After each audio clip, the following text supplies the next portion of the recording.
Les enjeux du réchauffement climatique et le contexte énergétique tendu confirment les efforts engagés par la collectivité pour limiter les consommations énergétiques. Ces actions mobilisent les équipes et les élus au quotidien. En parallèle, l'équipe municipale veille à maintenir la qualité des services, à travailler pour l'avenir et à offrir des temps forts de qualité aux habitants. Depuis de nombreuses années, la collectivité s'est engagée dans une démarche visant à réduire son impact environnemental au travers des économies d'énergie. En particulier, elle a travaillé sur la réduction des consommations en électricité, car depuis plus d'une dizaine d'années, l'éclairage public est arrêté à partir de 22 heures. Et on a également investi des sommes importantes dans les travaux visant à automatiser plus l'éclairage public et surtout à réduire les consommations d'énergie en remplaçant les lampes par des lampes LED. En 2022, des travaux d'isolation ont été réalisés sur plusieurs sites municipaux. Ainsi, 2 bâtiments du groupe scolaire des Girards et le dojo du complexe sportif ont bénéficié d'importantes améliorations. Les travaux consistent à refaire l'isolation du toit. Ceci nous a conduit à retravailler sur la charpente métallique qui ne pouvait pas supporter le poids de cette installation et faire également l'isolation des 2 murs qui donnent sur l'extérieur ainsi que le remplacement du chauffage gaz par un chauffage de type pompe à chaleur. On en profite également pour remplacer les huisseries et tout le système d'éclairage. Pour ce qui concerne les 2 bâtiments de l'école des Girards, après avoir retiré l'ancien isolant qui n'était plus du tout conforme aux normes actuelles, nous installons un isolant de polystyrène de 14 cm d'épaisseur qui sera revêtu par une toile enduite puis peinte. Ces travaux s'inscrivent dans une démarche globale pour limiter dès que possible les consommations énergétiques. Au-delà du confort amélioré pour les utilisateurs, 3 facteurs ont conduit notre action.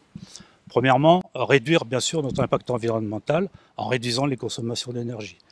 Deuxièmement, en faisant des économies d'énergie dans le contexte actuel international, ça me paraît être un enjeu important. Et enfin, respecter le décret éco-énergie tertiaire qui va nous imposer une réduction de nos consommations d'énergie sur les bâtiments de plus de 1000 m² de 40% en 2030, 50% en 2040 et 60% en 2050.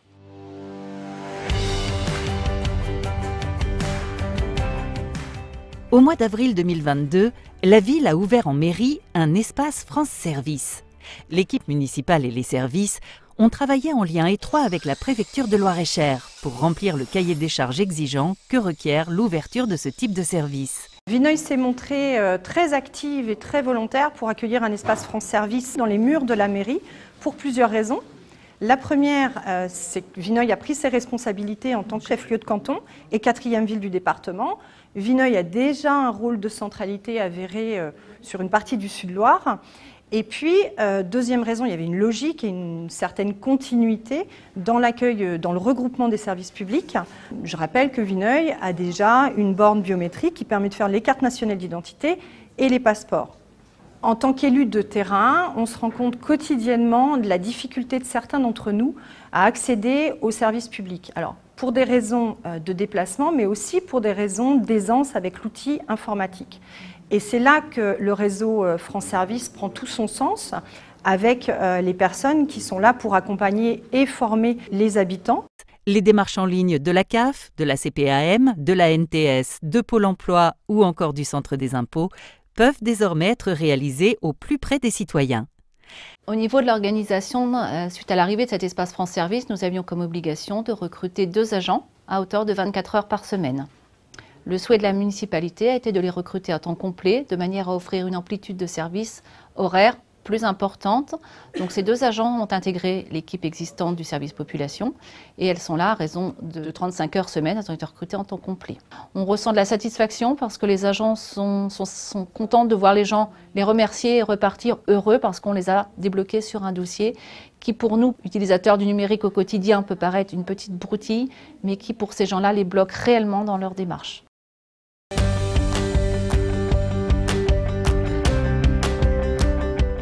La ville accompagne la création d'un pôle santé sur la commune afin de faciliter l'accès aux soins des habitants et garantir l'avenir médical du territoire. Les objectifs sont de 3 ordres. Renforcer la cohésion et l'attractivité médicale à Vineuil, créer un espace pour attirer les futurs professionnels, D'ailleurs, dans cet espace, un studio sera réservé pour loger un étudiant. Et puis également, c'est faciliter l'accès aux soins des Vinoliens. Ce projet s'est construit assez rapidement. C'est le résultat d'une co-construction entre la communauté professionnelle de santé, les professionnels de santé vinoliens et puis le bailleur 3F, le groupe Centre Val-de-Loire. Donc plusieurs réunions ont eu lieu et puis le projet a pris corps, tous ensemble bien sûr avec l'équipe municipale. Et puis sur ces derniers mois, c'est le bailleur qui a traité en direct avec le monde médical pour affiner les locaux à la fois pour nos infirmières et pour nos médecins généralistes.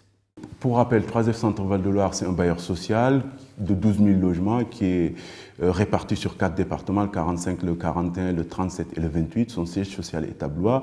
Son rôle, c'est construire des logements. En tout cas, son objectif premier, c'est construire des logements, les louer, vendre également des logements et en tout cas accompagner les collectivités dans le développement de l'habitat.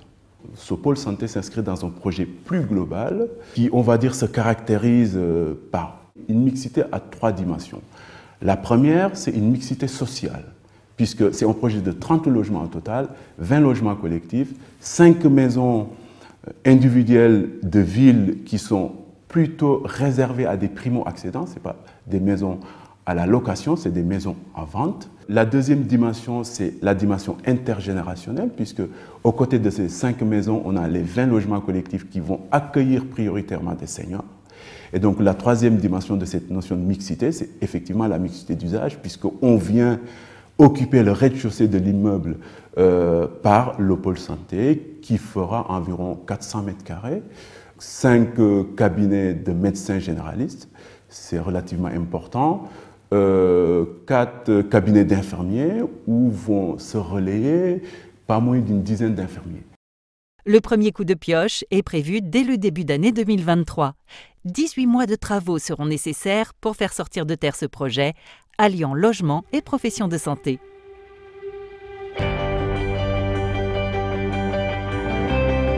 En 2022, la vie sportive, culturelle a repris son cours. Plusieurs inaugurations ont ainsi marqué l'année, soulignant la réalisation des projets communaux. Au mois de juin, la salle Tutti a été inaugurée.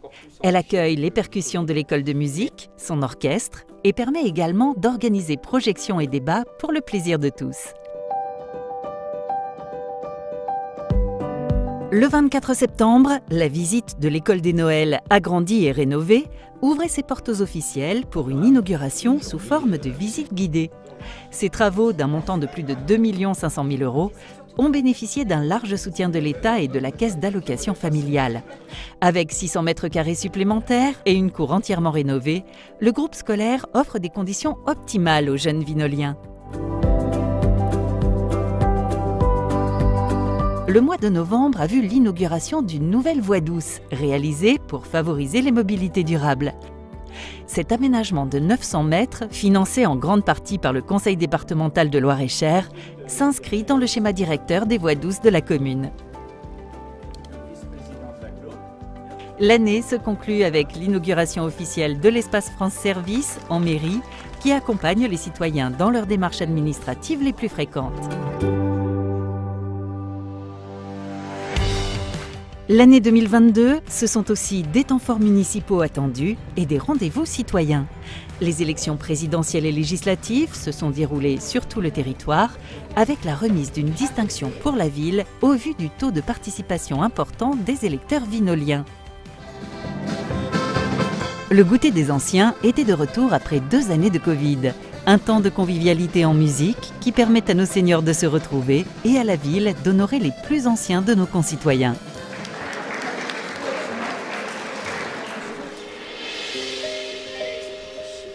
Les journées du développement durable sont toujours l'occasion de proposer des actions de sensibilisation autour des grands enjeux climatiques.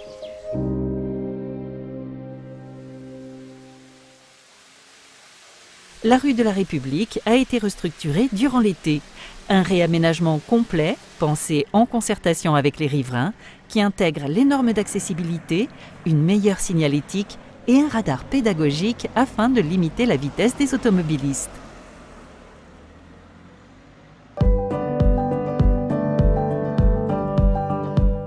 La fête du Viaduc, un événement attendu et apprécié des Vinoliens où se mêlent visite patrimoniale et spectacle vivant.